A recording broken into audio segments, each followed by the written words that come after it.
भ्रमित करने वाले विज्ञापनों को लेकर योग गुरु बाबा रामदेव की कंपनी पतंजलि आयुर्वेद चर्चा में है। उनकी चर्चा की वजह है कोर्ट की अवमानना करना।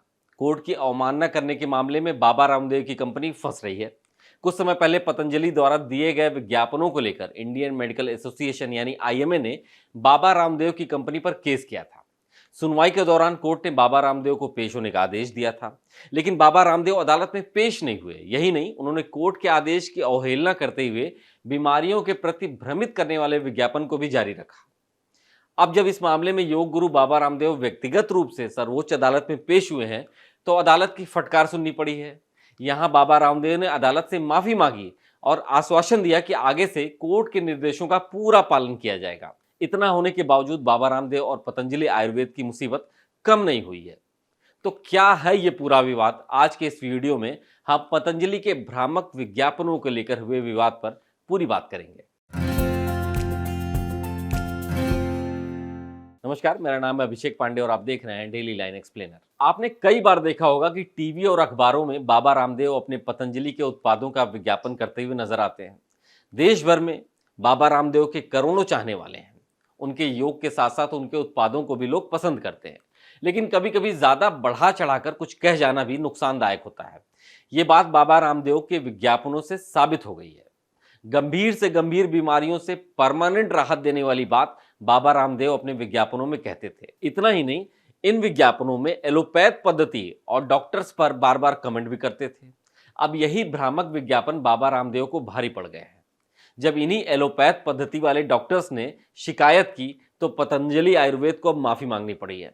बाबा रामदेव की कंपनी पतंजलि द्वारा विज्ञापनों में दावा किया जाता है कि योग से अस्थमा और डायबिटीज की बीमारी पूरी तरीके से यानी परमानेंट रिलीफ मिलेगा, पूरी तरीके से ठीक हो जाएगी। ऐसे ही विज्ञापनों को लेकर आईएमए यानी कि इंडियन मेडिकल एसोसिएशन ने सुप्रीम कोर्ट में सबूतों के साथ याचिका दाखिल की थी कि पतंजलि की ओर से अपनी दवाओं को लेकर दावे गलत किए जा रहे हैं और एलोपैथ पद्धति को कमतर रखा जा रहा है, जिसका प्रचार प्रसार मीडिया में भी किया जा रहा है। इस याचिका की सुनवाई के दौरान पतंजलि को ऐसे भ्रामक विज्ञापनों का प्रचार रोकने का आदेश मिला था। आईएमए ने आरोप लगाया कि पतंजलि ने कोविड-19 के खिलाफ भी अपनी दवाइयों को लेकर एक कैंपेन चलाया था। इसके बाद सुप्रीम कोर्ट ने पतंजलि को भ्रमित करने वाले और झूठे विज्ञापनों पर चेतावनी दी थी। इसके बाद भी खास तरह की बीमारियों को ठीक करने के लिए झूठी दवाई चलाने पर रामदेव पर 1 करोड़ का जुर्माना लगाया गया था। इस मामले में बाबा रामदेव के खिलाफ आईपीसी की धारा 188, 269 और 504 के तहत सोशल मीडिया पर भ्रमित करने वाले विज्ञापनों का इस्तेमाल करने पर केस दर्ज हुआ था। आईएमए ने कहा था कि पतंजलि के दावों की पुष्टि नहीं हुई है और यह drugs and magic remedies act 1954 and consumer protection act 2019 जैसे कानूनों का सीधा उल्लंघन है। पतंजलि आयुर्वेद ने दावा किया था कि उनके प्रोडक्ट कोरोनिल असोसारी से कोरोना का पूरी तरीके से इलाज हो सकता है। इस दावे के बाद कंपनी को आयुष मंत्रालय ने फटकार लगाई थी और इनके प्रमोशन को तुरंत रोकने को कहा था। बीमारियों के इलाज के भ्रमित करने वाले विज्ञापनों को लेकर सुप्रीम कोर्ट ने पतंजलि प्रबंधक को अवमानना का एक नोटिस 27 फरवरी 2024 को भेजकर जवाब मांगा था, लेकिन पतंजलि की ओर से कोई जवाब नहीं आया। बीते 21 नवंबर को भी सुनवाई के दौरान पतंजलि आयुर्वेद के वकील ने सुप्रीम कोर्ट को आश्वस्त किया था कि भविष्य में कोई विज्ञापन प्रकाशित नहीं किया जाएगा। यह भी सुनिश्चित करने का आश्वासन मिला कि मीडिया में कोई बयान नहीं दिया जाएगा। लेकिन 2 अप्रैल को सुनवाई के दौरान सुप्रीम कोर्ट ने कहा कि 21 नवंबर के अदालत के आदेश के बावजूद अगले दिन ही बाबा रामदेव, बालकृष्ण और पतंजलि ने एक प्रेस कॉन्फ्रेंस कर दी थी। ऐसे में इन सबका सिर्फ माफी मांगना पर्याप्त नहीं है।